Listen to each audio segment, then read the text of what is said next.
അസ്സലാമു അലൈക്കും.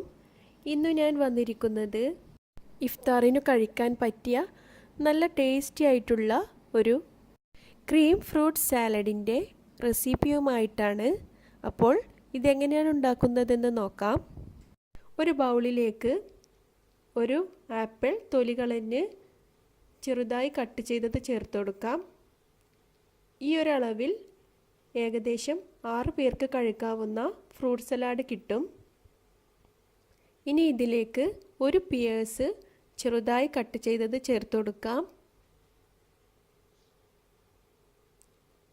ഇനി 2 മീഡിയം സൈസ് മാമ്പഴം ചെറുതായി കട്ട് ചെയ്തത് ചേർത്തിട്ടുണ്ട്. ഇനി ഇതിലേക്ക് ഒരു പഴം ചെറുതായി കട്ട് ചെയ്തത് ചേർക്കാം. ഒരു റുമാൻ പഴത്തിൻ്റെ 1/4 ഭാഗം ചേർത്തിട്ടുണ്ട്. 1/4 കപ്പ് ഈന്തപ്പഴം ചെറുതായി കട്ട് ചെയ്തത് ചേർത്ത് കൊടുക്കാം. ഇത് നന്നായി ഒന്ന് യോജിപ്പിച്ചെടുക്കാം. നിങ്ങളുടെ കയ്യിൽ ഏതൊക്കെ ഫ്രൂട്ട്സ് ഉണ്ടോ അതൊക്കെ ചേർത്ത് കൊടുക്കാം. ഇനി ഇതിലേക്ക് തിക്ക് ക്രീം ചേർത്ത് കൊടുക്കാം. അല്ലെങ്കിൽ ഫ്രഷ് ക്രീം ആയാലും മതി. ഞാനിവിടെ 125 ml തിക്ക് ക്രീമാണ് ചേർത്ത് കൊടുക്കുന്നത്.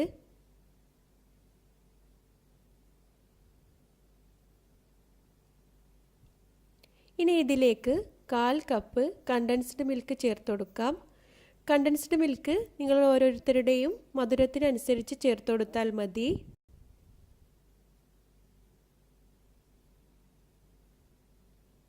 ഇത് നന്നായി ഒന്ന് യോജിപ്പിച്ചെടുക്കാം.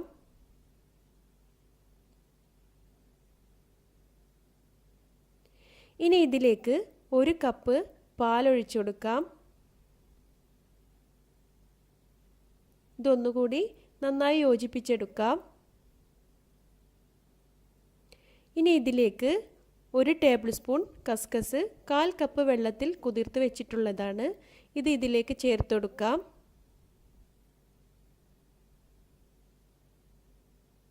ഇനി ഇതിലേക്ക് നട്ട്സ് ചേർത്ത് കൊടുക്കാം.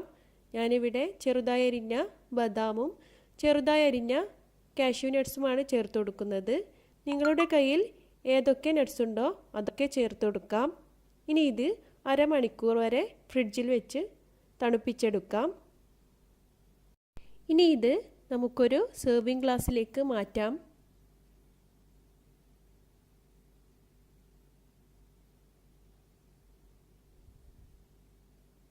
ഇനി ഇതിനു മുകളിലേക്ക് കുറച്ച് നട്ട്സ് വെച്ച് ഡെക്കറേറ്റ് ചെയ്യാം.